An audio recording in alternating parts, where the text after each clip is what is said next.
La perseverancia es la marca por excelencia de la preservación divina. Hermanos, déjenme hacerles una pregunta. ¿La fe es un don de Dios? ¿Sí o no? ¿Y el arrepentimiento es un don de Dios? Sí, es un don de Dios. Ahora, ¿cómo yo sé que Dios le ha dado a alguien el don de la fe? Porque la persona cree. ¿Cómo yo sé que Dios le ha dado a alguien el don del arrepentimiento? Porque la persona se arrepiente. Bueno, ¿cómo yo sé que Dios está preservando a alguien? Porque esa persona está perseverando.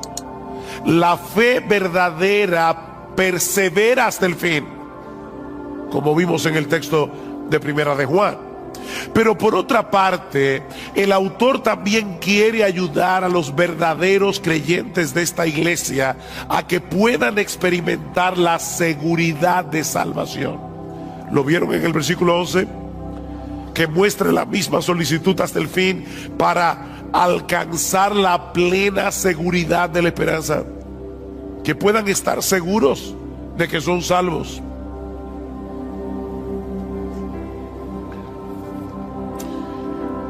Mis hermanos, se puede ser un verdadero creyente y no tener certeza de que lo eres. La seguridad de salvación no la tienen todos los cristianos. ¿Oyeron eso? O deben ponerlo de otra manera. La inseguridad de salvación no es una prueba de que no somos cristianos. Hay muchos creyentes que van a llegar inseguros al cielo. Y hay muchos impíos que van a llegar seguros al infierno, creyendo que son creyentes. No todo el que me dice Señor, Señor, entrará en el reino de los cielos, sino el que hace la voluntad de mi Padre que está en los cielos. Así que la seguridad de salvación no es necesaria para ser salvo. Sin embargo, cuando un creyente no puede estar seguro de su salvación, no podrá disfrutar plenamente de la bendición de ser salvo, ni tampoco podrá correr bien la carrera. Noten el versículo 12. Porque yo quiero que ustedes alcancen la plena seguridad de la esperanza, a fin de que no seáis perezosos. El estar seguro te mueve a no ser perezoso. ¿Cómo podremos entonces obtener una plena certeza de nuestra salvación? ¿O cómo vamos a poder seguir avanzando hacia la madurez en nuestras vidas cristianas, de tal manera que podamos ser cada vez más útiles para el reino de Dios? En el versículo 12 nos dice dos cosas al respecto. La primera es que debemos seguir siendo diligentes en el cuidado de nuestras almas. Debemos ser diligentes en el cuidado de nuestras almas. Versículo 12. A fin de que no seáis perezosos, sino imitadores de los que mediante la fe y la paciencia heredan las promesas, para que no sean perezosos. Y la pereza de la que el autor está hablando aquí es una indisposición para el cumplimiento de nuestros deberes espirituales. Tú debes leer la Biblia, tú debes orar, tú debes venir a la iglesia, debes venir al culto de oración, debes leer buenos libros cristianos, debes tener una comunión edificante con otros hermanos en la fe. Esos son nuestros deberes espirituales, pero el perezoso, aunque lo sabe, no lo hace. Dice Salomón en Proverbios 26:13 que el perezoso siempre encuentra una excusa para dejar de hacer lo que tiene que hacer. El perezoso dice: hay un león en el camino, hay un león en medio de la plaza. Imagínense ustedes, yo quiero salir a trabajar, pero hay un león fuera de la puerta de mi casa. Así que prefiero quedarme aquí seguro. O dice en Proverbios 15:19 que el camino del perezoso es como un seto de espinos. Él tiene un deber que cumplir, pero magnifica de tal manera los obstáculos que tiene por delante que termina dejando el asunto para otro momento. Y es interesante porque no es que el perezoso no desee estar en una mejor condición espiritual. No, de hecho en Proverbios 13:4 dice que el alma del perezoso desea, pero nada alcanza. Él desea, pero nada alcanza. Le dije que me iban a ver bebiendo agua hoy. No sufran, que yo estoy más interesado en decir este mensaje. Mañana descansaré la garganta. El perezoso no ha perdido la capacidad de desear una mejor condición espiritual de la que tiene. Él quiere, pero no lo puede alcanzar por causa de su pereza. Mis hermanos, si no somos diligentes en el uso de los medios que Dios ha provisto para que alcancemos una mejor condición, nuestros deseos nunca serán cumplidos. ¿Qué debemos hacer entonces? Despojarnos de nuestra pereza espiritual y en dependencia del Espíritu Santo disponernos a hacer lo que debemos hacer en el momento en que debemos hacerlo, aunque no tengamos ningún deseo de hacerlo. Pastor, ¿y eso no es hipocresía? No, eso es diligencia. Eso es diligencia. Yo no tengo deseos de leer la Biblia hoy en la mañana. Pídele a Dios que te dé deseo, ábrela y léela. Yo como que no tengo deseos de ir a la iglesia hoy. Levántate, cámbiate y sin ningún deseo, ven a la iglesia. Ser diligente es hacer lo que tú tienes que hacer en el momento en que tienes que hacerlo, aunque no tengas ningún deseo de hacerlo. El crecimiento espiritual requiere un esfuerzo diligente de nuestra parte. Pero pastor, yo creía que la salvación era por gracia.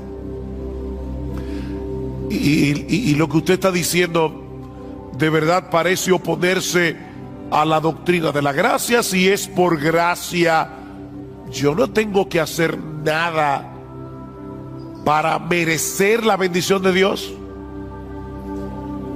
Tú tienes razón. Si es por gracia, no es por mérito.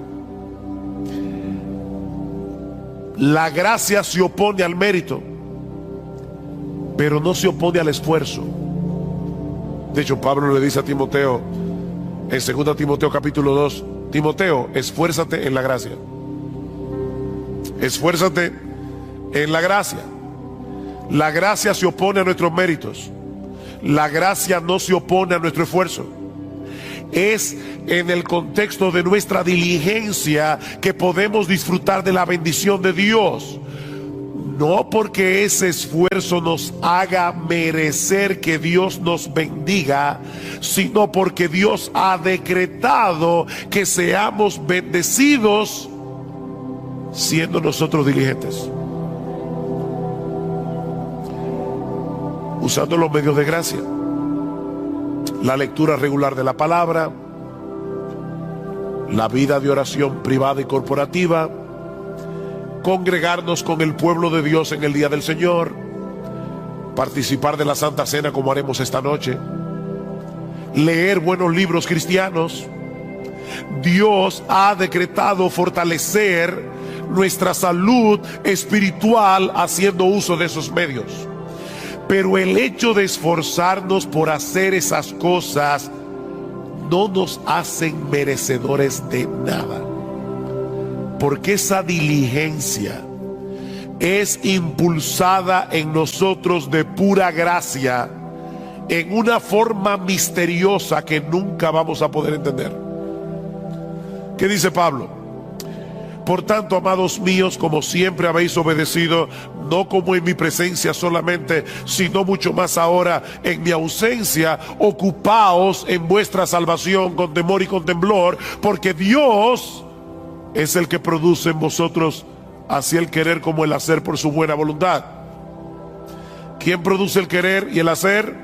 Dios lo produce. ¿Quién es el que tiene que ocuparse en su salvación? Tú y yo debemos ocuparnos en nuestra salvación. La obra de Dios nos impulsa a obrar.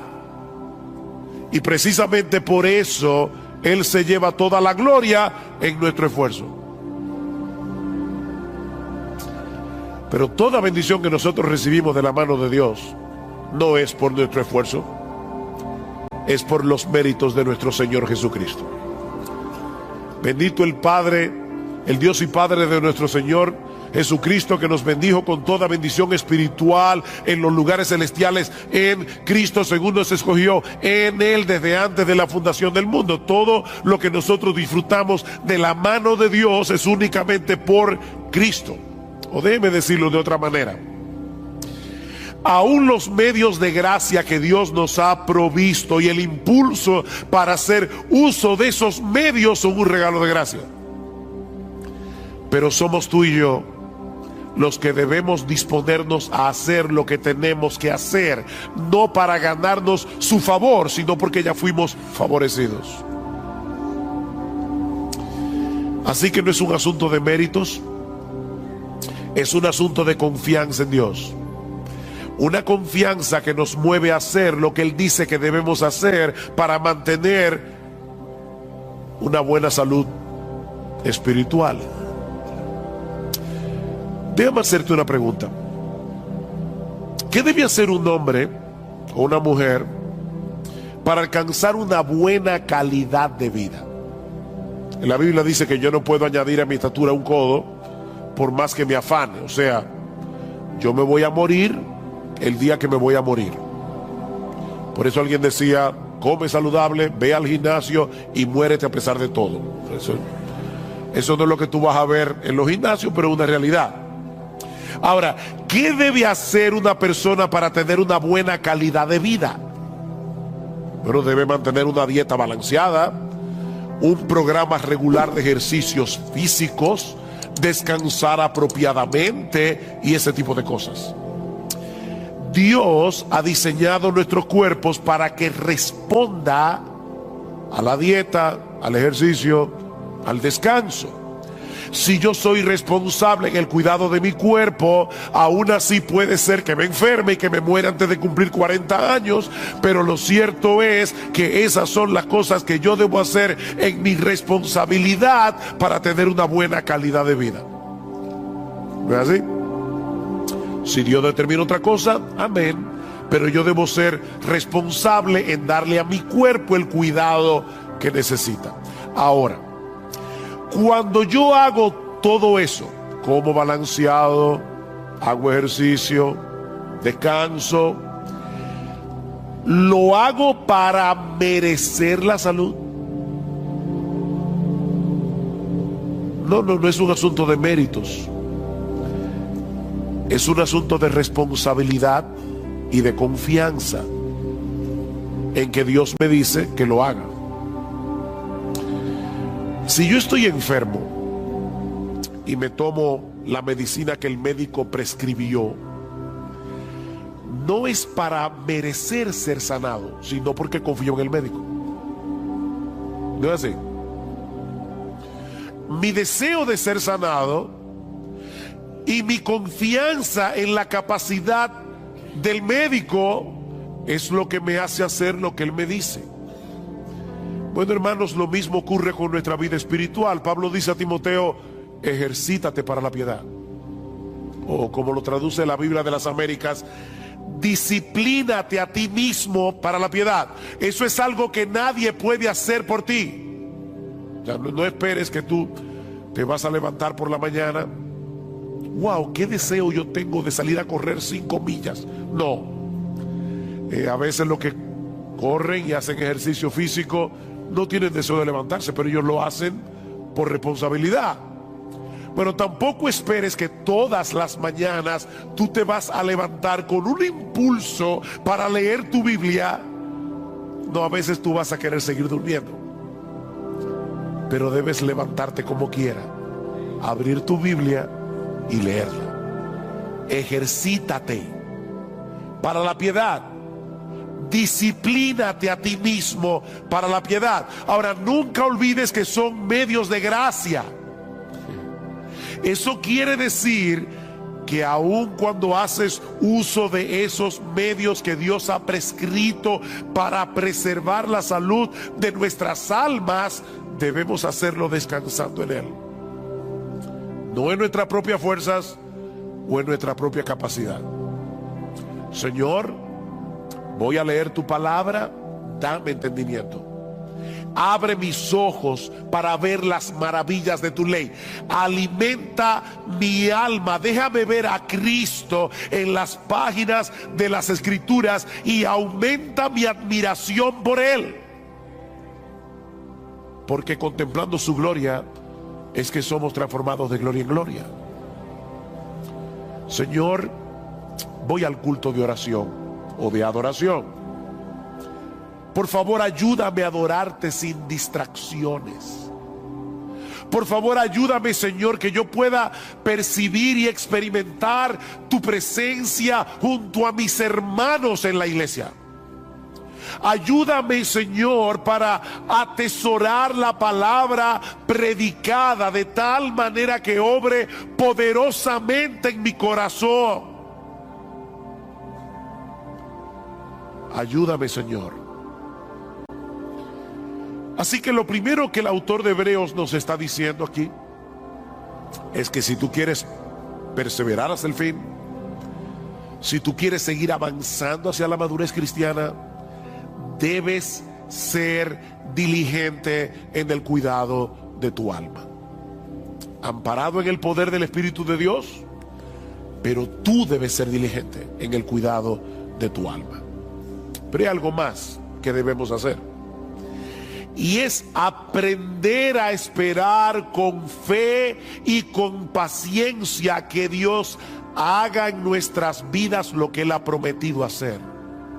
Vean el versículo 12 otra vez. A fin de que no seáis perezosos, sino imitadores de los que mediante la fe y la paciencia heredan las promesas. El texto no nos dice explícitamente quiénes son esos creyentes a los que debemos imitar, pero obviamente se refiere a todos los hombres y mujeres de fe del Antiguo Testamento que encontramos en el capítulo 11 de la carta a los Hebreos, y de los cuales Abraham es un prototipo. Vean el versículo 13. Pues cuando Dios hizo la promesa a Abraham, no pudiendo jurar por uno mayor, juró por sí mismo. ¿Por quién jura Dios? Por Él mismo, diciendo: ciertamente te bendeciré y ciertamente te multiplicaré. Y así, habiendo esperado con paciencia, obtuvo la promesa. Habiendo esperado ¿cuántos años? 25 años, con paciencia, pero Dios le dio el hijo. La historia de esos hombres, mis hermanos, quedaron registradas en las Escrituras con un propósito didáctico. Dice Romanos 15: porque todo lo que fue escrito en tiempos pasados para nuestra enseñanza se escribió a fin de que por medio de la paciencia y del consuelo de las Escrituras tengamos esperanza. No es un consuelo para ti leer la historia de Abraham y ver que cuando este hombre tenía casi 100 años y Sara 90 y era estéril, esta mujer salió embarazada? ¿Y sabes qué fue lo que le embarazó? La promesa de Dios. Dios lo prometió. Y cuando Dios promete algo, Él lo hará en su tiempo, pero Él lo hará. El Espíritu Santo inspiró a los autores de las Escrituras para que dejaran un registro de las historias de estos hombres y mujeres del pasado que se aferraron a las promesas de Dios con fe y con paciencia, aún en medio de circunstancias muy difíciles. Y Dios quiere que imitemos a esos hombres que supieron esperar paciente y confiadamente en el cumplimiento de las promesas. La fe nos capacita para confiar en el poder y en la buena disposición de Dios para concedernos lo que Él nos ha prometido, pero la paciencia nos permite esperar que Él lo haga en su tiempo, no en el nuestro. Fe y paciencia. Mis hermanos, la clave para perseverar hasta el fin no es creer, es seguir creyendo. No es creer, es seguir creyendo. Es seguir esperando hasta que Dios en su sabiduría haga lo que Él ha decidido hacer, en el tiempo en que Él ha decidido hacerlo y en la forma como Él quiere hacerlo.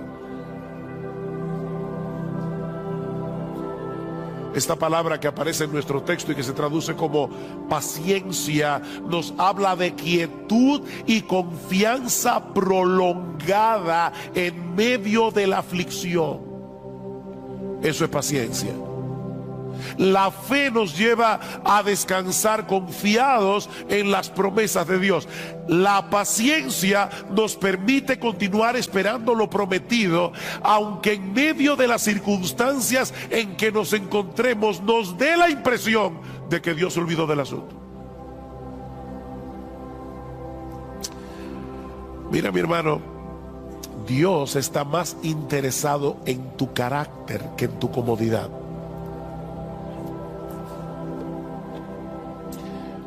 Él quiere llevarte a depender más de Él,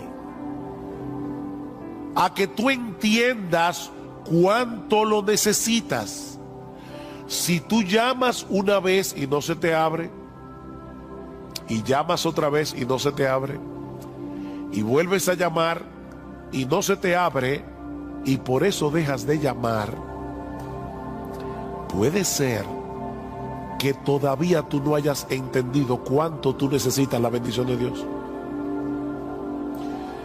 Eso quiere decir que tu fe necesita ser fortalecida. ¿Y sabes cuál es la lagartija que fortalece la fe? Yo no sé cómo le llamarán ese ejercicio en otra parte de América Latina, pero los push-ups, no sé cómo decirle. ¿Sabes cuál es el ejercicio que fortalece la fe? Seguir esperando la promesa de Dios. Esperar fortalece la fe. Dice en Romanos 8:24 que fuimos salvados en esperanza, pero la esperanza que se ve no es esperanza. Pues, ¿por qué esperar lo que uno ve? O como lo dice en otra versión, ¿quién espera lo que ya tiene? Es en la espera que se fortalece nuestra fe.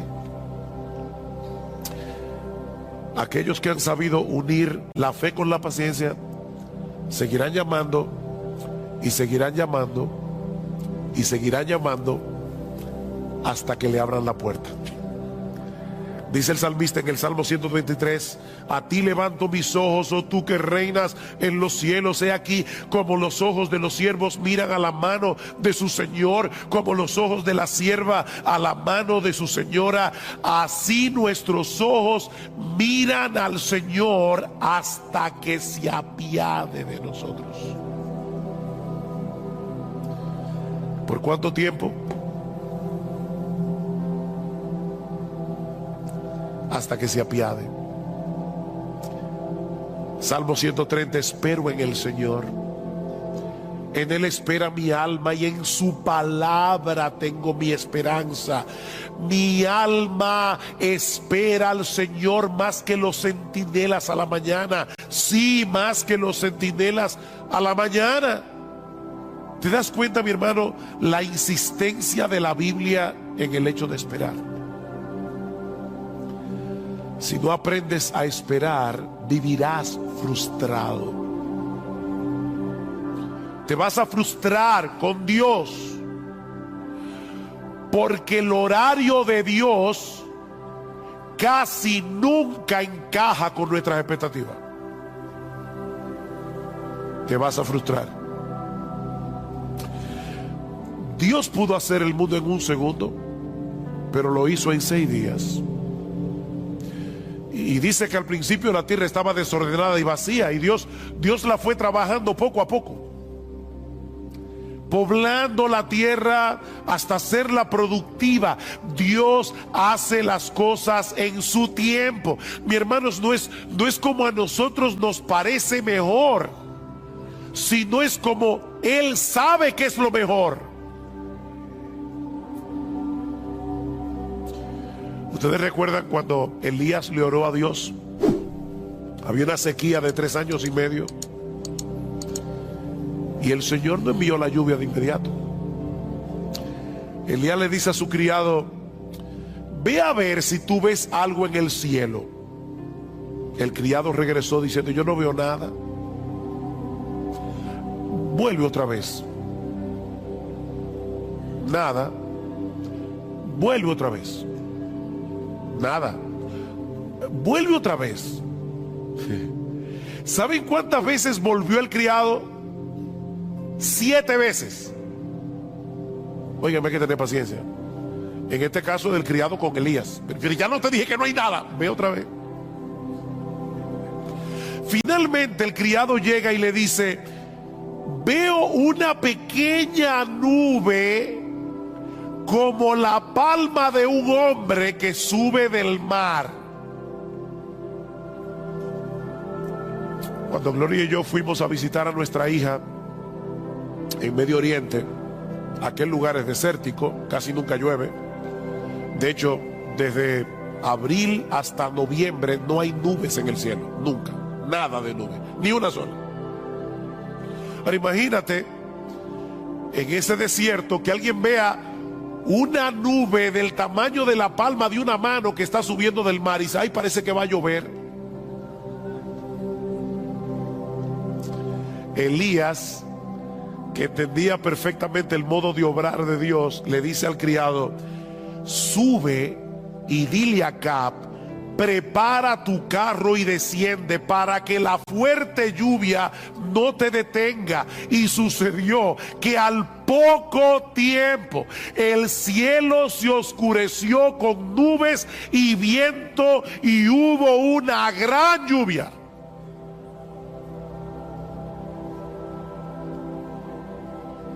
Dios tiene su forma de obrar. Él desea moldear nuestro carácter. Y eso solo es posible en el contexto de la fe y de la paciencia. Tenemos un problema, deseamos ser atendidos de inmediato, entendemos que el asunto es urgente. ¿Y saben lo que hace Dios? Dios mueve las cosas de tal manera que todo el mundo esté ocupado y que nadie te pueda atender. ¿Te ha pasado?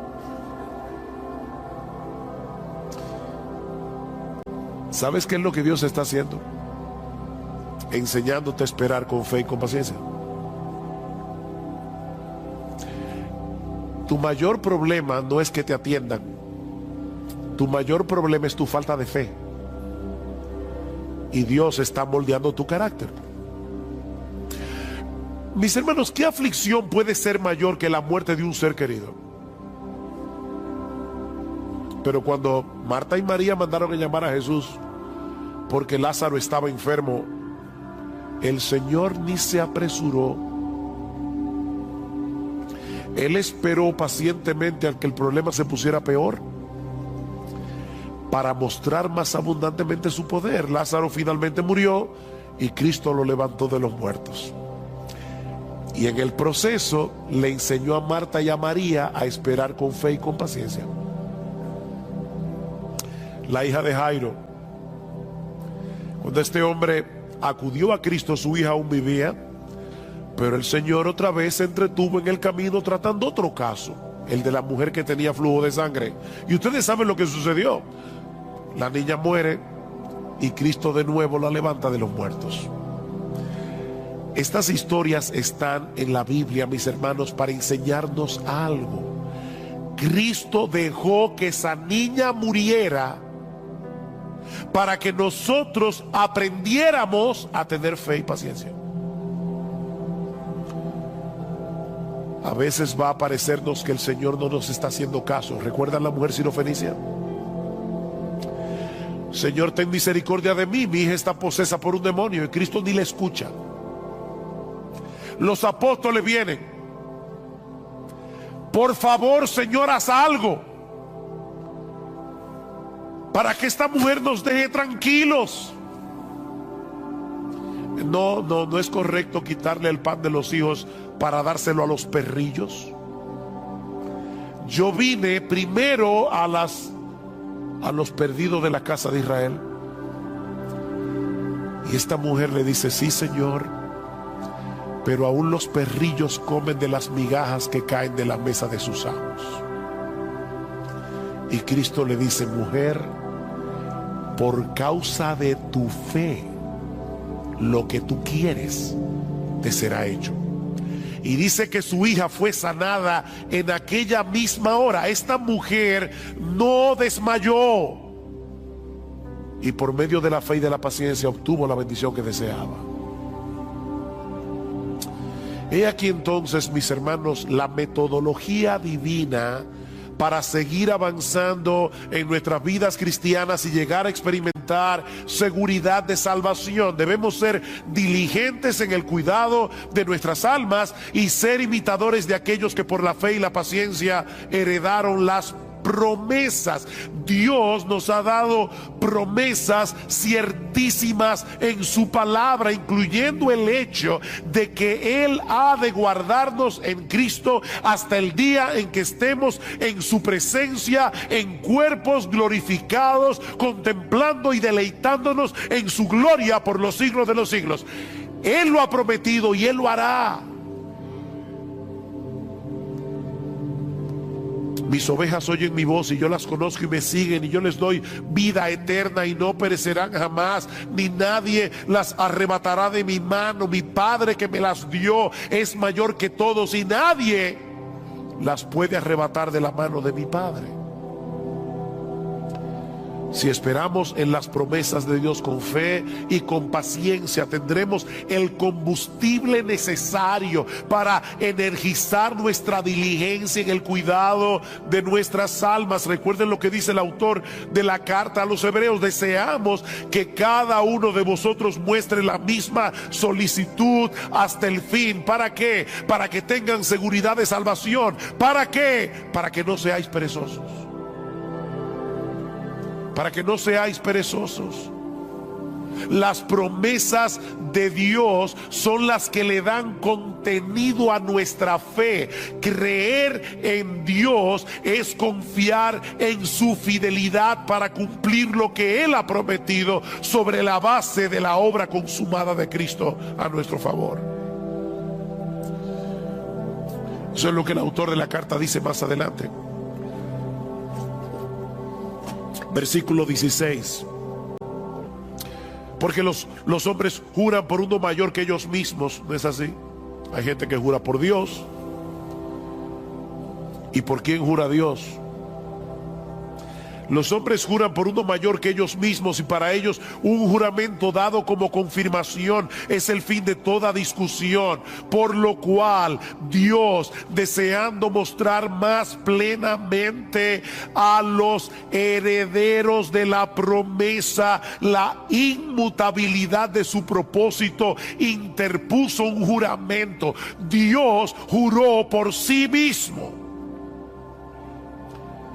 a fin de que por dos cosas inmutables, en las cuales es imposible que Dios mienta, los que hemos buscado refugio, seamos grandemente animados para asirnos de la esperanza puesta delante de nosotros. Seamos fuertemente, grandemente animados, la cual tenemos como ancla del alma, una esperanza segura y firme, y que penetra hasta detrás del velo, donde Jesús entró por nosotros como precursor. ¿Recuerdan cuando el sumo sacerdote entraba al lugar santísimo con la sangre del animal y rociaba el propiciatorio? Bueno, allí entró Jesús con su sangre para decirle a su Padre y a los ángeles: yo derramé mi sangre por este hijo mío. La justicia de Dios ya está satisfecha. Es imposible que Él termine en otro lugar que no sea en mi presencia. Aférrate a esa promesa. Aférrate a esa promesa. Mira, mi hermano, en la misma medida en que seamos capaces de esperar con fe y con paciencia en las promesas de Dios, en esa misma medida seremos capaces de poner toda diligencia en el cuidado de nuestras almas. Eso es lo que dice Pedro al inicio de su segunda carta. Recuerdan, y voy a leer la Biblia de la Reina Valera. Dice: como todas las cosas que pertenecen a la vida y a la piedad nos han sido dadas por su divino poder, mediante el conocimiento de aquel que nos llamó por su gloria y excelencia, por medio de las cuales nos ha dado preciosas y grandísimas promesas, para que por ellas llegaseis a ser participantes de la naturaleza divina, habiendo huido de la corrupción que hay en el mundo a causa de la concupiscencia.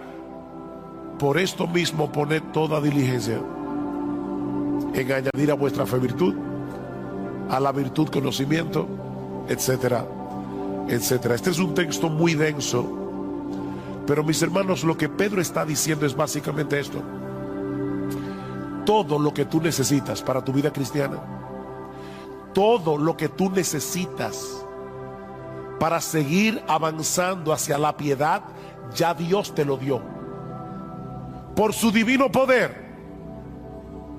Eso es parte del paquete de la salvación. No nos falta absolutamente nada para nuestra vida cristiana y para la piedad. Ya lo tienes por su divino poder. Ahora, ¿cómo fue que Dios nos concedió todo lo que necesitamos para la vida y para la piedad? Mediante el conocimiento de aquel que nos llamó por su gloria y excelencia. ¿No le suena raro eso? Aquel que nos llamó por su gloria y excelencia. ¿Cómo Dios llama por su gloria y excelencia? Muy fácil. Dios abrió los ojos de nuestro entendimiento para que pudiéramos ser capaces de ver con deleite la gloria y las excelencias de Jesús. Lo que lo hacen a Él el ser más hermoso, el ser más deleitoso de todo el universo. Y de esa manera Dios nos atrajo a Jesús por su gloria y excelencia.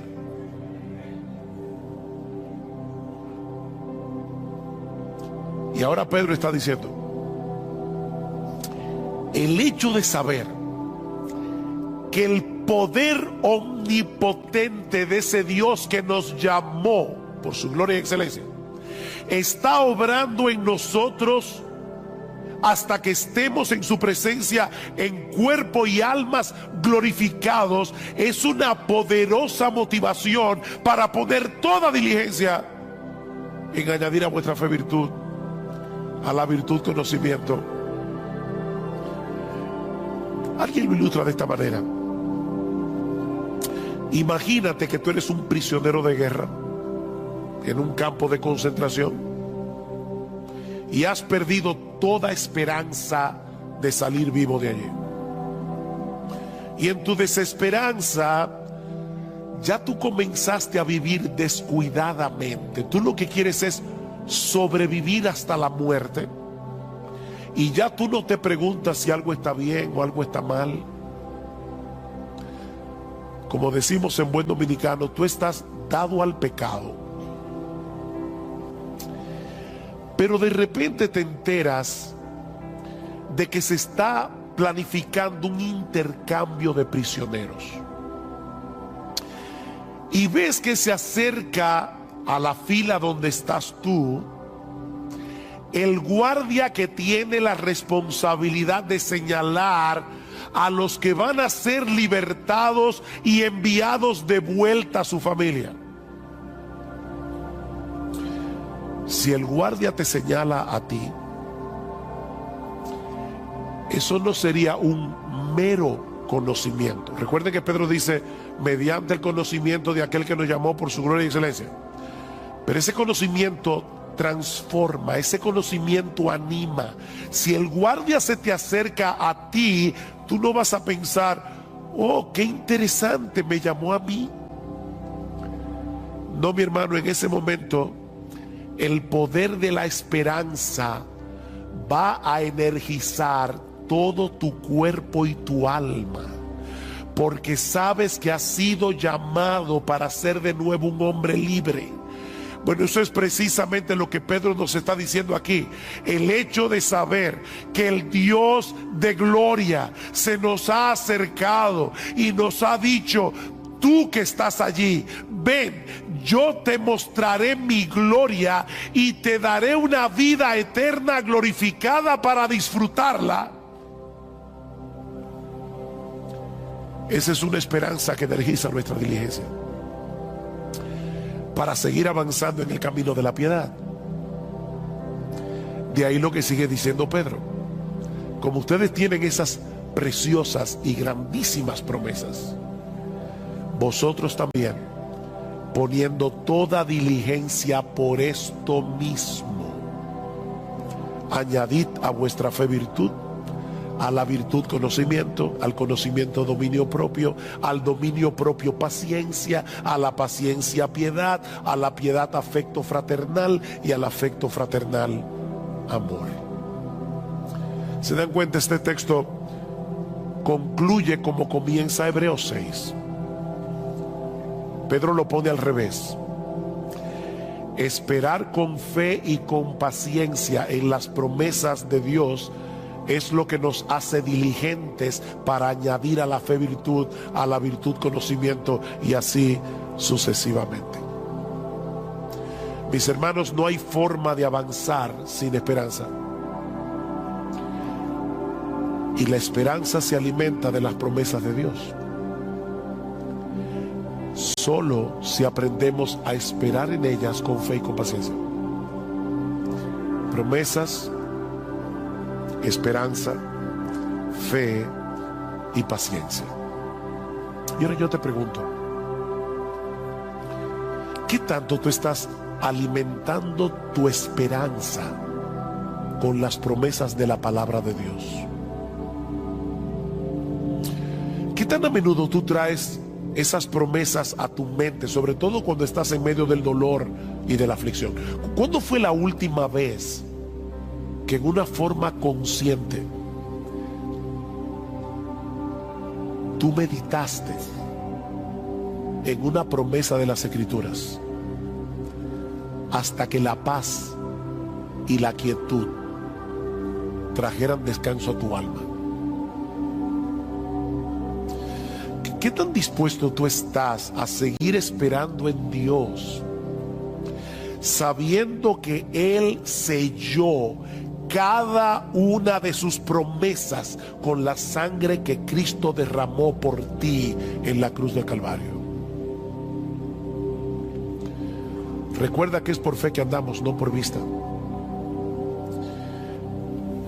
Mis hermanos, que el Señor nos ayude a mostrar la misma solicitud hasta el fin, no te canses, para alcanzar la plena seguridad de la esperanza, a fin de que no seáis perezosos y no imitadores de los que mediante la fe y la paciencia heredan las promesas. Desde el principio de la historia de la redención, vemos que dentro del Israel nacional, Dios tiene un Israel espiritual escogido por gracia. Vean otra vez Romanos capítulo 9, versículo 6. Pero no es que la palabra de Dios haya fallado, porque no todos los descendientes de Israel son Israel, ni son todos hijos por ser descendientes de Abraham. Dios tiene un pueblo escogido por gracia, y no solo de Israel, sino del mundo entero, también de los gentiles. De manera que la salvación no depende de la raza, depende de la gracia. Ahora, ¿quiere esto decir que los incrédulos se perderán porque no fueron escogidos? Dios tiene un pueblo escogido por gracia. Entonces aquellos que no se salvan es porque no fueron escogidos. Esa es la pregunta que Pablo está respondiendo desde el final del capítulo 9 hasta el capítulo 10.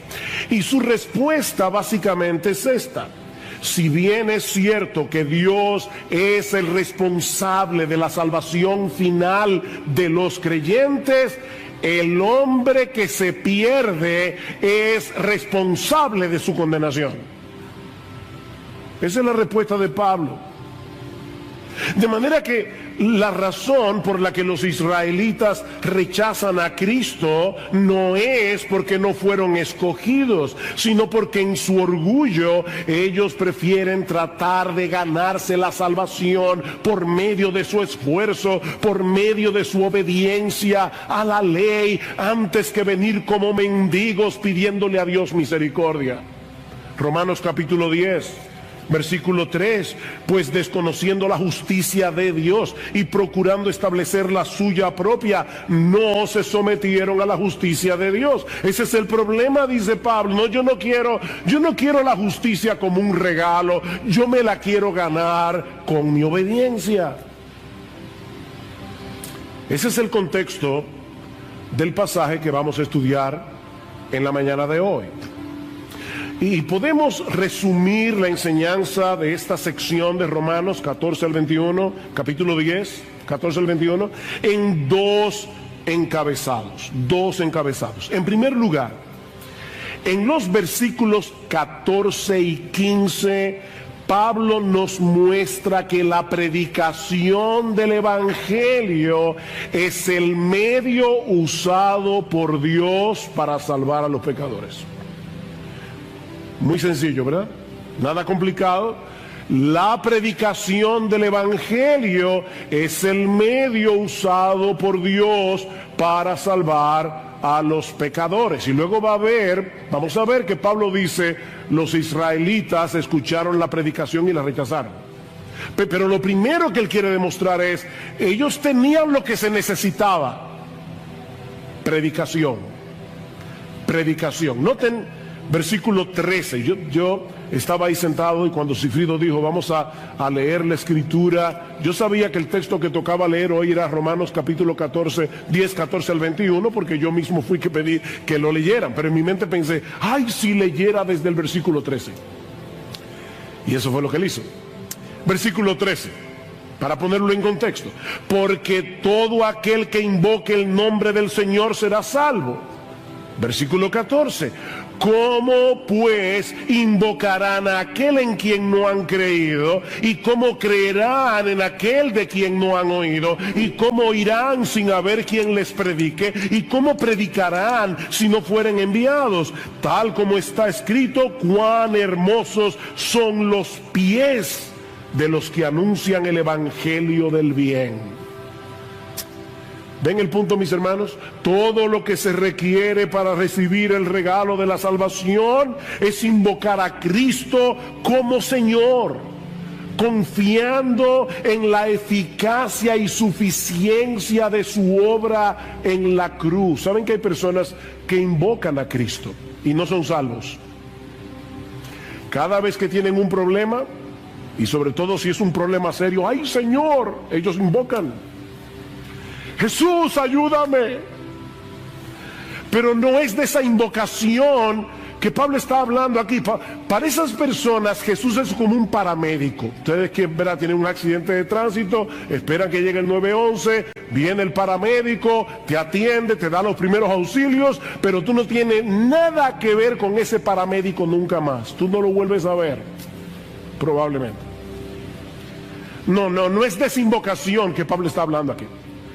Es aquel que decide levantar su bandera blanca de rendición y se somete voluntariamente a Jesús como Señor, confiando en su obra de redención. Vean otra vez el versículo 9, que si confiesas con tu boca a Jesús por paramédico, no por Señor. Y no olviden que esa palabra significa Dios, amo, dueño, soberano, gobernante. Todo aquel que confiesa con su boca a Jesús por Señor y crees en tu corazón que Dios le resucitó de entre los muertos, que Dios aceptó su obra en la cruz del Calvario, que Dios aceptó el pago por nuestros pecados. Si tú crees eso, serás salvo. Serás salvo. Pero ahora Pablo quiere mostrarnos el papel tan crucial que juega la predicación del Evangelio en este proceso, para que un pecador pueda creer en Cristo, invocar su nombre y ser salvo. Nadie puede invocar el nombre del Señor a menos que sepa quién es el Señor y lo que Él hizo para salvar a pecadores, y Él crea en esos hechos acerca del Evangelio. Creer, conocer, creer en los hechos del Evangelio. De ahí la primera pregunta de Pablo en el versículo 14. ¿Cómo pues invocarán a aquel en quien no han creído? No se puede invocar sin creer. Imagínate que tú estás en un río profundo. Hay algunos ríos aquí en República Dominicana, por lo menos cuando yo era chiquito eran profundos, y a veces se formaban remolinos y una persona fácilmente se podía ahogar. De hecho, a veces se topaban con arena movediza.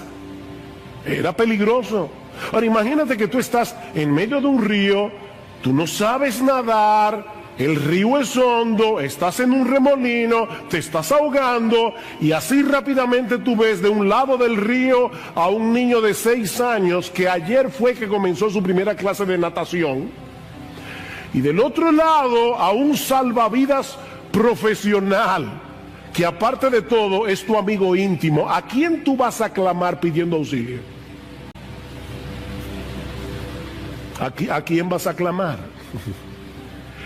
Antes de invocar el nombre de Jesús y pedirle que te salve, debes creer que Él es Dios, que se hizo hombre, que obedeció la ley de Dios perfectamente desde la cuna hasta la tumba, que siendo inocente murió en una cruz, que fue levantado de la tumba victorioso al tercer día para pagar así y justificarnos de nuestros pecados,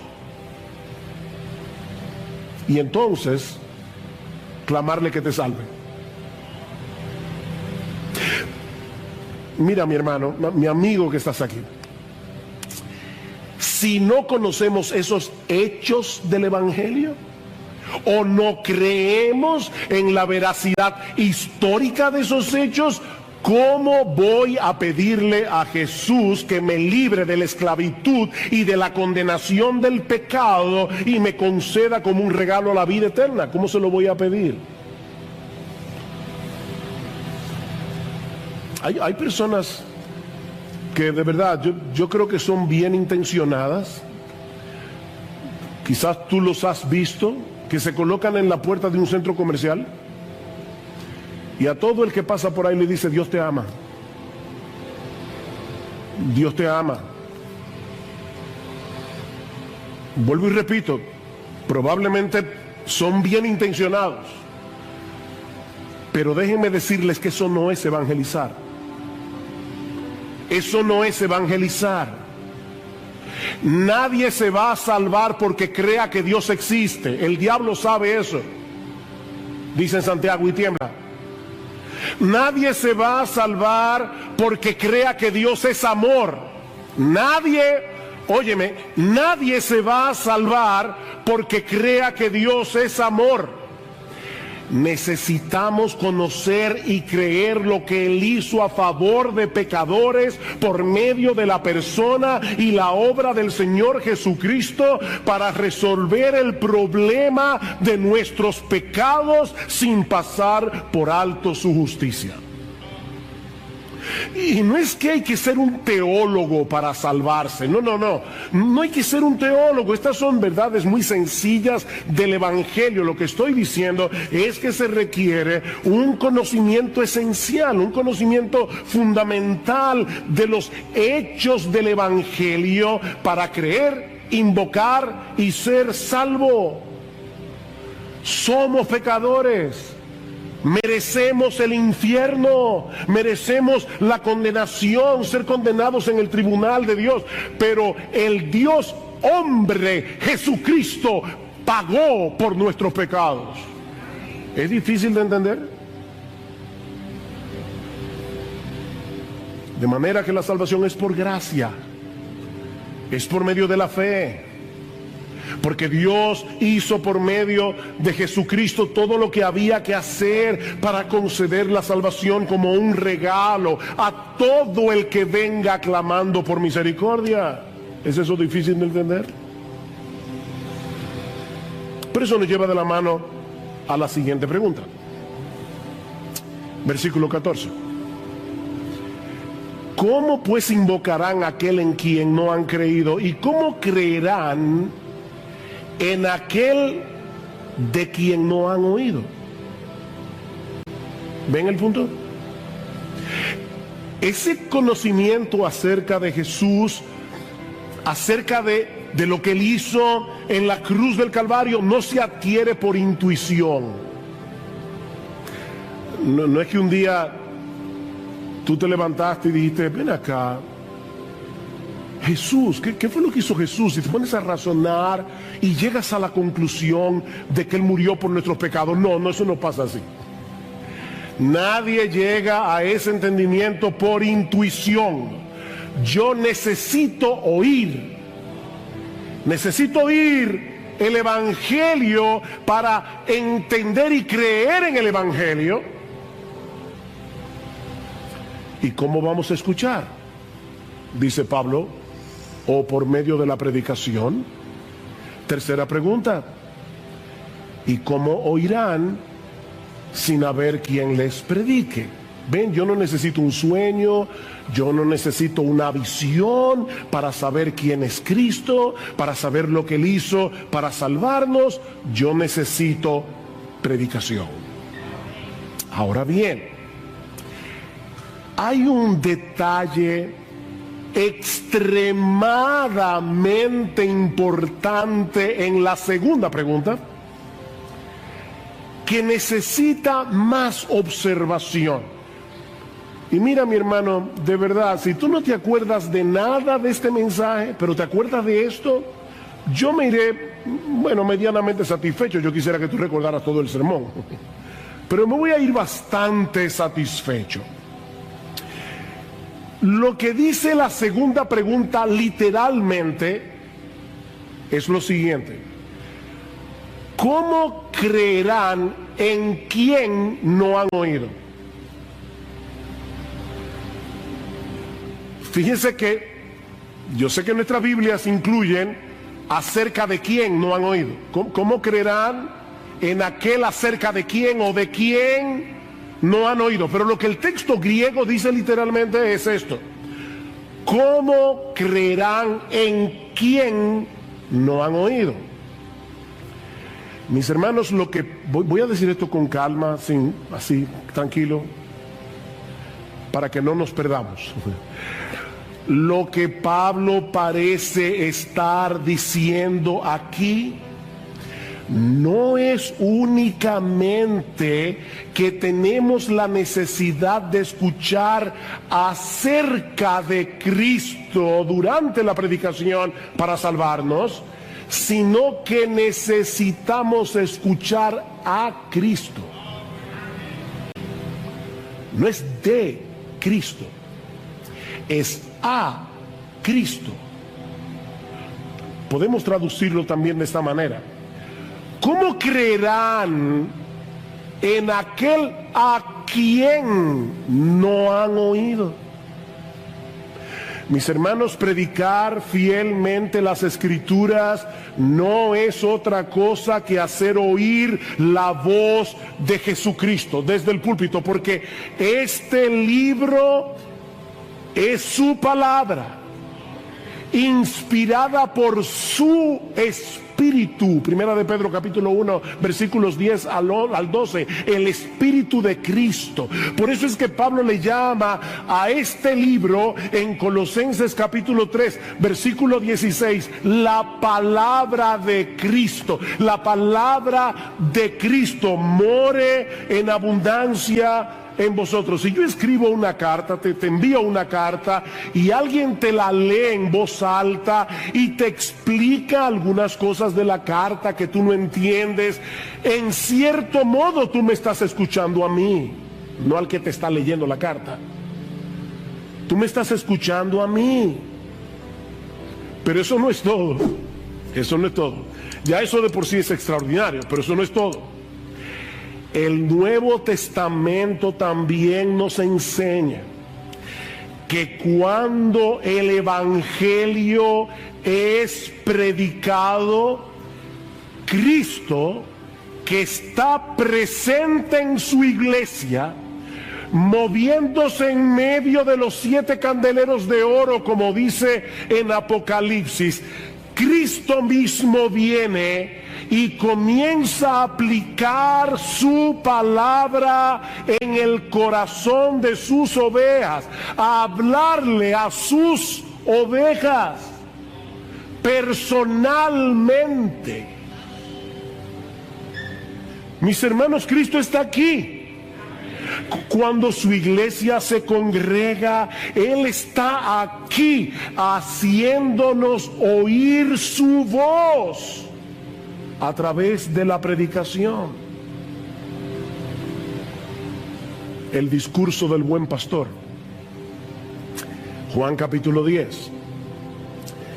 En verdad os digo. Y cuando Cristo usa esa fórmula, está diciendo: mira, esto que te voy a decir no es una migaja de verdad, es una montaña de verdad.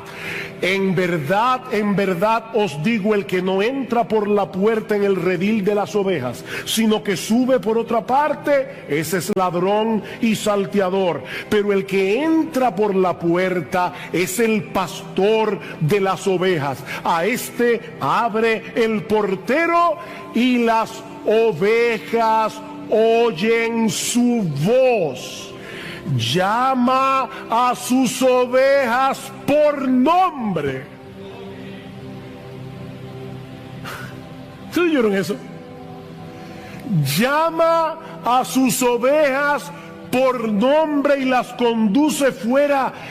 Cuando saca todas las suyas, va delante de ellas y las ovejas lo siguen porque conocen su voz. Versículo 16: yo tengo otras ovejas que no son de este redil, a estas también me es necesario traerlas y oirán mi voz y serán un rebaño con un solo pastor. Versículo 27: mis ovejas oyen mi voz y yo las conozco y me siguen. Y la pregunta es: ¿y cómo podemos oír esa voz? Porque Pablo está diciendo: nadie se puede salvar a menos que escuche la voz de Cristo. Pero esa voz no viene directamente desde el cielo, sino a través de la predicación. ¿Y cómo irán? Otra vez el texto nuestro dice, sin haber quien les predique. Literalmente el texto griego dice, ¿cómo irán sin predicación? ¿Cómo irán sin predicación? Es a través de la predicación del Evangelio que las ovejas de Cristo escuchan su voz. Es lo mismo que vemos en el capítulo 2 de la carta de Pablo a los Efesios. Pablo, en el versículo 16, dice que Cristo derribó la pared intermedia de separación que había entre judíos y griegos para reconciliar con Dios a los dos en un cuerpo por medio de la cruz. Y ahora escuchen. Y vino y anunció paz a vosotros que estabais lejos y paz a los que estaban cerca. Vino. ¿Y cuándo Cristo fue a Éfeso? Cristo nunca salió de Israel, de los contornos. Lo más lejos que él llegó fue a Sidón y a Tiro, arriba en el norte. ¿Cuándo Cristo estuvo en la ciudad de Éfeso? Escuchen cómo John Stott responde esta pregunta. El mismo Cristo que una vez hizo la paz mediante su cruz, predica la paz mediante sus heraldos, sus predicadores, sus pregoneros. Y otro teólogo llamado Gustav Wingren, él dice lo siguiente, perdonen el nombre tan raro, pero me encanta la cita. Es la predicación la que provee los pies sobre los que Cristo camina para acercarse a nosotros y alcanzarnos. La predicación tiene un único objetivo y es que Cristo pueda venir a aquellos que se han reunido a escuchar. ¡Wow! Miren, mis hermanos, yo tengo la convicción de que los creyentes vendríamos a la iglesia con otra actitud si recordáramos que la predicación de la palabra no es un mero estudio bíblico. Es el medio a través del cual Jesucristo se hace presente y hace oír su voz a través de la voz de un predicador.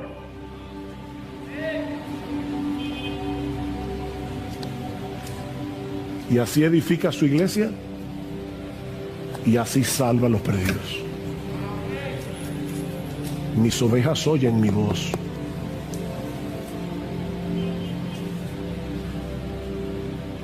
Pablo dice en 2 Corintios 5:19 que Dios nos encargó a nosotros la palabra de la reconciliación. Así que somos embajadores en nombre de Cristo, como si Dios rogase por medio de nosotros, otra vez literalmente, como Dios rogando por medio de nosotros. Os rogamos en nombre de Cristo, reconciliados con Dios. Mis hermanos, los predicadores no somos simples mensajeros. Los predicadores no somos simples maestros. Somos mensajeros, somos maestros, pero somos más que eso. Somos embajadores. Un embajador es aquel que ha sido oficialmente llamado y comisionado para hablar en nombre de su gobierno y con la autoridad de su gobernante. Por eso es que nosotros nos paramos aquí a predicar, porque no venimos a negociar esto. No venimos a preguntar, ¿tú qué piensas? Vamos a hacer una mesa redonda. No estamos haciendo ninguna mesa redonda. Estamos aquí como embajadores del Rey de Reyes, del Señor de Señores, diciéndole al mundo, así dice Jehová. Y todo el mundo debe escuchar su voz. No estamos negociando nada. Estamos anunciando algo en nombre de Dios. En nombre de Dios.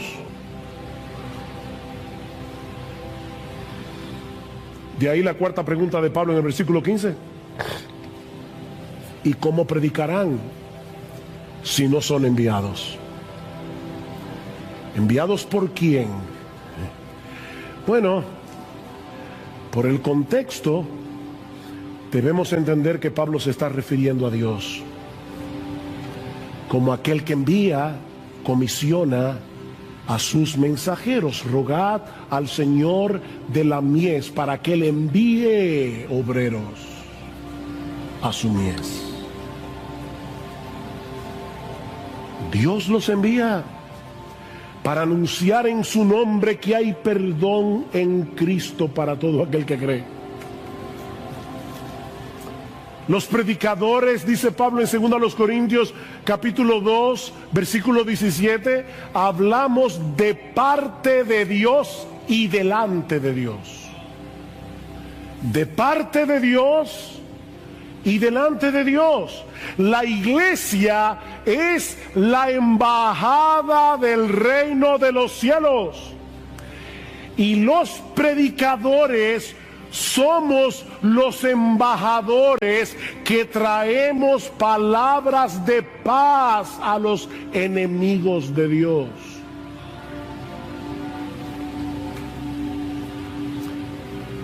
Estamos anunciando que Jesucristo, el Dios encarnado, pagó la deuda de nuestros pecados y que ahora Dios ofrece perdón, reconciliación, vida eterna por medio de Jesucristo para todo aquel que cree.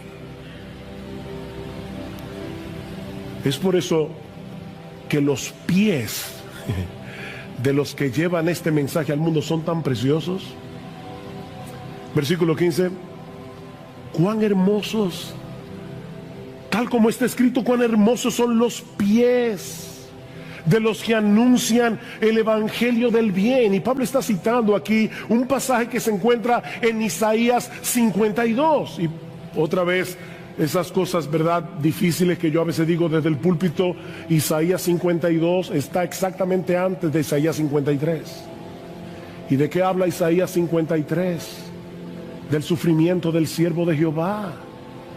Pero escuchen lo que dice el profeta Isaías en el capítulo 52, versículo 6, hablando de lo que iba a ocurrir cuando los israelitas regresaran del exilio babilónico. Por tanto, mi pueblo conocerá mi nombre, así que en aquel día comprenderán que yo soy el que dice: heme aquí. Qué hermosos son sobre los montes los pies del que trae buenas nuevas, del que anuncia la paz, del que trae las buenas nuevas de gozo, del que anuncia la salvación y dice a Sión: tu Dios reina. Qué hermosos son esos pies. Fuimos comisionados por Dios para proclamar el mensaje, el glorioso mensaje de que nuestro Rey Jesús ya venció en la cruz del Calvario, ya está entronado en los cielos a la diestra de Dios el Padre y tiene toda potestad para conferir perdón y vida eterna a todos los que creen en Él invocando su nombre. Cuán hermosos son esos pies. Mis hermanos, qué privilegio para los que predican y qué privilegio para los que escuchan. No el que escucha a un predicador, no importa quién sea, es el que escucha la voz de Jesucristo a través del predicador. ¡Qué privilegio! ¡Qué privilegio! Dios estableció predicadores para hacer oír a través de ellos la voz del buen pastor. Mi amigo, no esperes ver una visión, no esperes escuchar una voz del cielo. Escucha a sus embajadores. La palabra predicación que Pablo usa aquí significa pregonar como un heraldo. Se aplica primariamente, no únicamente, pero primariamente a los hombres que han sido llamados por Dios, comisionados por Dios para predicar públicamente su palabra. Pero ¿saben qué? Lo que se predica desde el púlpito debe resonar durante la semana, en la medida en que los creyentes comparten con otros el mensaje del Evangelio. Santificad a Dios el Señor en vuestros corazones, dice Pedro en el capítulo 3, versículo 15. En otras palabras, escucha la voz de Cristo y obedécela. Santifica al Señor en tu corazón. Ahora, cuando tú hagas eso y comiences a moverte en el mundo como un verdadero cristiano, eso va a levantar preguntas. Y Pedro dice, y estad siempre preparados para presentar defensa con mansedumbre y reverencia ante todo el que demande razón de la esperanza que hay en vosotros. Todo el mundo volviéndose loco por el coronavirus. El esposo tratando de largarse de la casa, la esposa tratando de matarlo, y los vecinos viendo este hogar cristiano y se preguntan, ¿qué es lo que esta gente tiene? Mis hermanos, nadie va a invocar el nombre de Cristo a menos que crea en Cristo, y nadie puede creer en Cristo a menos que escuche el mensaje del Evangelio. Es por eso que los pies de los que se desplazan para compartir este mensaje son tan hermosos. Mira, mi hermano, mi hermana, déjame decirte algo, sobre todo las hermanas. Es completamente irrelevante si tú eres hermosa. Es completamente irrelevante si tienes una hermosa figura. Dios está mirando tus pies. A Dios le importan tus pies. Tus pies. ¿A dónde van tus pies? En tu anhelo de que otros conozcan a nuestro bendito, glorioso, exaltado Señor y Salvador Jesucristo. ¡Cuán hermosos son esos pies!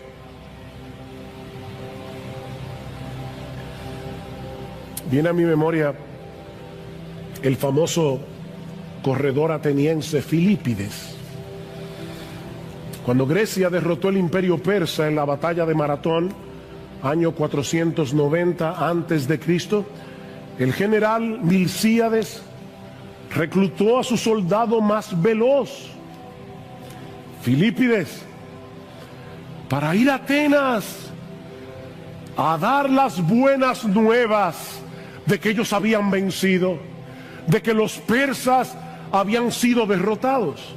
Y cuenta la historia que Filípides corrió tan rápido los 42 kilómetros que había entre los campos de Maratón y la ciudad de Atenas, que cuando llegó a la ciudad, con su último aliento solo pudo decir, hemos vencido, y ahí cayó muerto.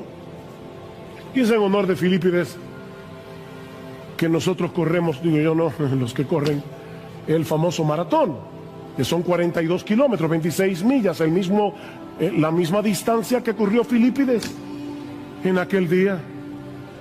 Oh, mis hermanos, el mensaje que nosotros tenemos que comunicar es infinitamente más importante que el que corredor alguno haya comunicado jamás. Cristo venció en la cruz, el diablo fue derrotado, nuestra deuda fue saldada, completamente saldada, y ahora Dios ofrece en el Evangelio perdón y vida eterna a todo aquel que cree. Oh, cuán hermosos son esos pies. Pero ahora viene la segunda parte de la argumentación de Pablo, en los versículos 16 al 21. Recuerden el contexto. Y lo que Pablo va a decir ahora es que lamentablemente, muchos de los que escuchan el mensaje del Evangelio deciden permanecer en la obstinación y rebeldía de sus corazones. Versículo 16. Sin embargo, Pablo ha dicho algo tan glorioso, pero de repente dice, sin embargo, y yo me imagino de verdad que cuando Pablo escribió esto, su corazón estaba roto en 1000 pedazos. No todos hicieron caso al Evangelio. Miren qué glorioso es la predicación. Cristo mismo llamando a los hombres, pero no todos hicieron caso, no todos obedecieron. Porque Isaías dice, Señor, ¿quién ha creído a nuestro anuncio? Y ese texto se encuentra precisamente en Isaías 53. ¿Ven? Isaías 52, cuán hermosos son los pies de los que anuncian el Evangelio. Isaías 53, Señor, ¿y quién ha creído a nuestro anuncio? ¿Quién ha creído a nuestro anuncio? Es interesante notar que ese texto de Isaías 53 se cita al final del ministerio de Jesús en el Evangelio de Juan, capítulo 12, antes de la semana de la pasión. Dice, los judíos no creyeron en Jesús, como dice Isaías, ¿quién ha creído a nuestro anuncio? Y ese mismo texto aparece en Hechos 28 para hablar del ministerio de Pablo, y dice una vez más que los judíos no oyeron, no creyeron, como dice Isaías, Señor, ¿quién ha creído a nuestro anuncio? ¿Ven? Mis hermanos, la predicación puede ser ungida por el Espíritu de Dios y no producir absolutamente nada en el corazón de muchos. Pasó con Jesús, pasó con Pablo y ha pasado con muchos predicadores a lo largo de la historia. Nosotros no podemos evaluar a un predicador por el tamaño de su iglesia. Hay predicadores muy fieles que tienen iglesias muy pequeñas, están en lugares muy duros. Y hay predicadores de la prosperidad enviados por el mismo infierno con estadios llenos de personas. Porque dice que se amontonarán gente teniendo comezón de oír. Eso es lo que la gente quiere oír, no este mensaje del Evangelio. No todos obedecieron al Evangelio. Lo que Pablo está diciendo es, Cristo debe ser escuchado para ser creído, y Él es escuchado por medio de la predicación del Evangelio. Versículo 17, así que la fe viene del oír, y el oír por la palabra de Cristo. La fe viene del oír. ¿El oír qué? Porque ese texto no dice, la fe viene por el oír la palabra de Cristo, ¿vieron? La fe viene por el oír, y el oír es que viene por la palabra de Cristo. ¿El oír qué? El oír la voz del mismo Cristo. Es el versículo 14 otra vez. La fe viene por el oír a Cristo, y ese oír a Cristo viene por medio de la predicación de la palabra de Cristo.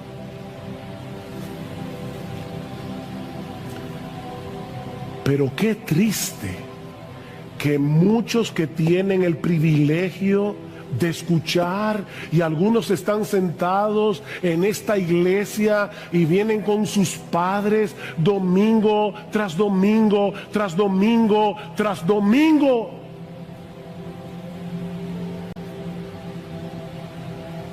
Yo recuerdo, me vino ahora en la memoria, cuando yo comencé a visitar la iglesia, alguien predicó un sermón evangelístico usando el personaje de Sansón, y él decía, Sansón no sabía que Dios se había alejado de él. Y el predicador, un predicador muy sencillo, él decía, tú estás ahí sentado en tu silla y tú no sabes que estás sin Dios, y él llamaba a las personas, ven, ven.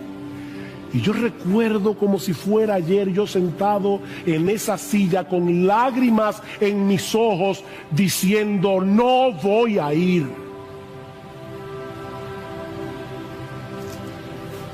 Increíble la dureza de nuestro corazón. ¡Cuánta dureza! Mis hermanos, lo que Pablo está tratando de probar es que el problema de Israel no fue que no tuvieran la oportunidad de escuchar el evangelio, fue que ellos decidieron mantenerse en incredulidad. Vean el versículo 18. Pero yo digo, ¿acaso nunca han oído? Tal vez Pablo es que mira, es que nunca oyeron el evangelio. Y dice Pablo, ciertamente que sí. Por toda la tierra ha salido su voz y hasta los confines del mundo sus palabras. Pablo está citando aquí el Salmo 19, que habla no de la Biblia, sino de la revelación general de Dios en los versículos 1 al 6 y luego de las escrituras a partir del versículo 7. Y Pablo está usando la ilustración del sol que recorre toda la tierra cuando sale por la mañana y luego se pone en el ocaso, y dice, así mismo ha salido la palabra de Dios donde quiera que ha habido una comunidad de judíos en el primer siglo. Dios se encargó de llevarle su palabra.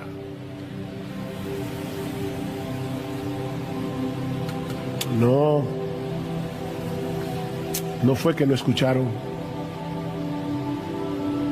fue que no quisieron creer. Mi amigo, ese es tu problema. Tu problema es que tú sabes muy bien lo que el evangelio dice. Tú sabes que tú eres pecador. Tú sabes que vas camino al infierno. Tú sabes que Jesucristo es el Salvador, pero no te quieres someter a Él como Señor. Yo he tenido que hablar muchas veces, sobre todo con jóvenes que me dicen, pero mire pastor, créame, yo he hecho eso muchas veces. Le he dicho, Señor, sálvame, y no pasa nada. ¿Y saben lo que yo me imagino en mi mente que está pasando? Probablemente, porque no soy Dios, no veo el corazón de nadie, pero ¿saben lo que yo creo que está pasando? Que esas personas no se quieren ir al infierno, pero tampoco quieren dejar el mundo. Y están con una soga aferrados al mundo, tratando de ver qué tanto se pueden extender para agarrar a Cristo e ir al cielo, pero sin soltar su pecado, sin soltar el mundo. Así no se puede. Es invocar a Jesús como Señor. Como Señor.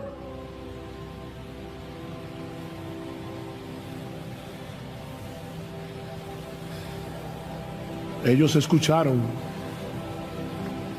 ¿Será que no entendieron?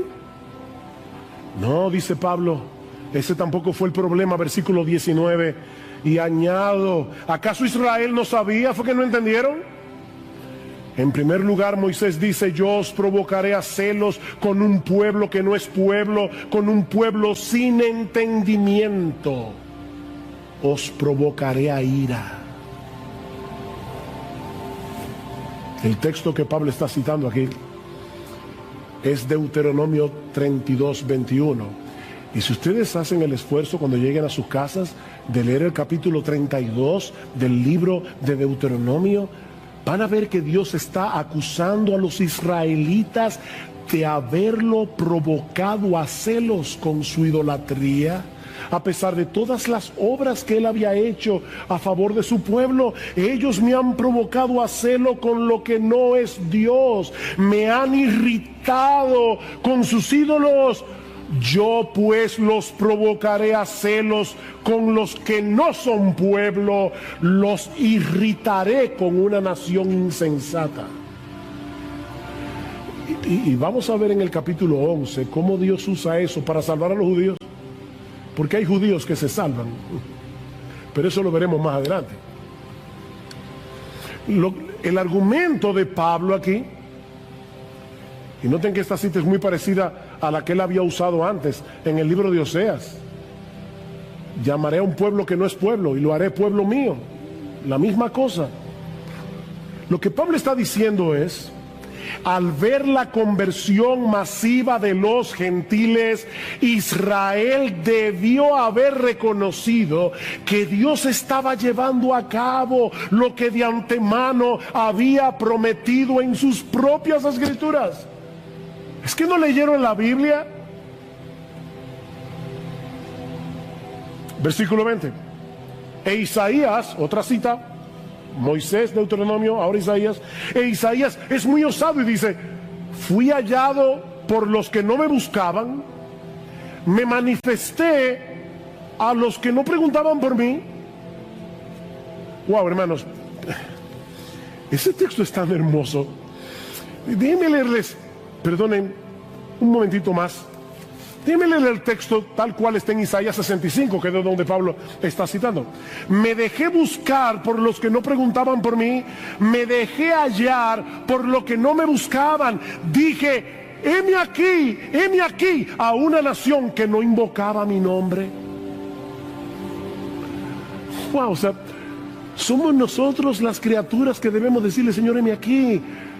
Pero Dios es tan bueno que Él condesciende y se aparece a un pueblo gentil que no tenía la Biblia, que no conocía el pacto abrahámico, que no conocía las promesas del Mesías. Y Dios le dice a los gentiles: mírame aquí, heme aquí. ¿Y esos gentiles creyeron?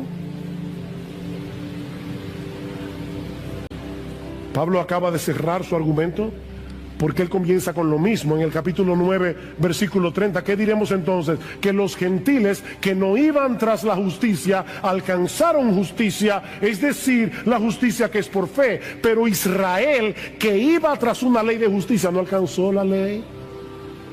¿Ven el mismo argumento? Versículo 20.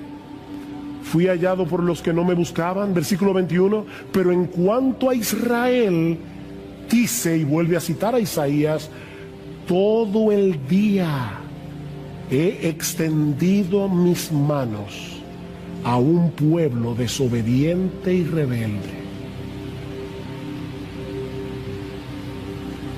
Wow, mis hermanos, Dios se está mostrando aquí como un padre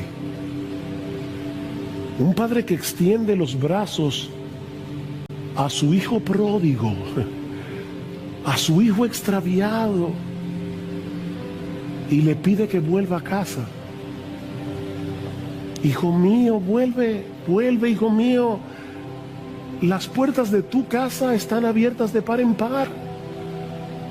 Serás bienvenido aunque vengas sucio como el hijo pródigo, habiéndote revolcado en el lodo. Ven, hijo mío. ¿Ustedes se imaginan eso? Dios, ven, mi hijo, ven.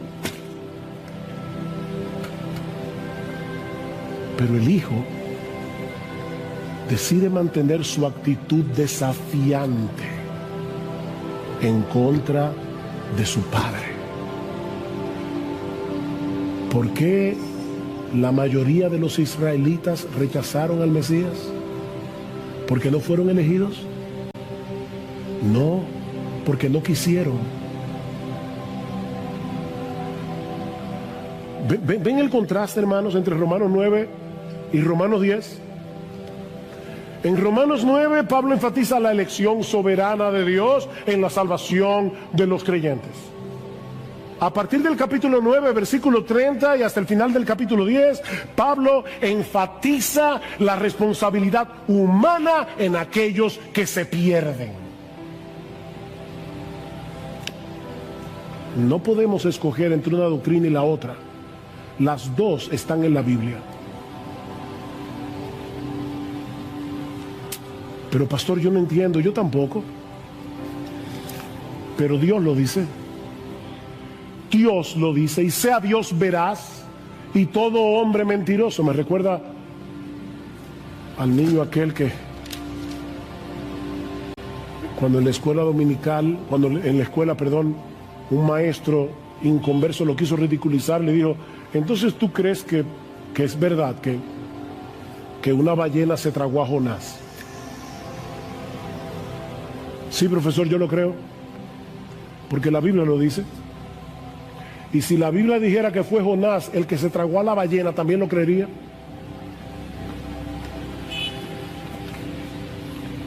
Esto es palabra de Dios.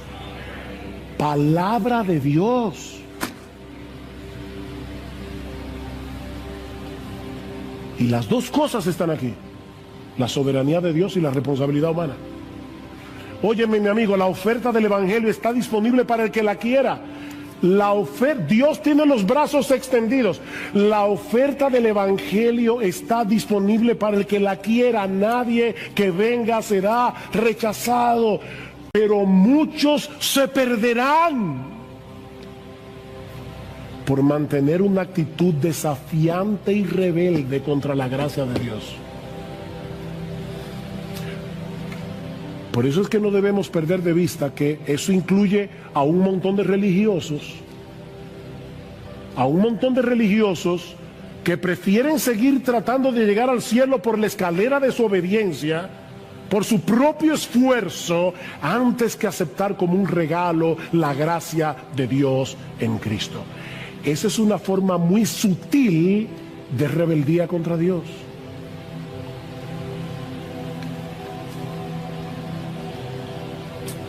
Mis hermanos,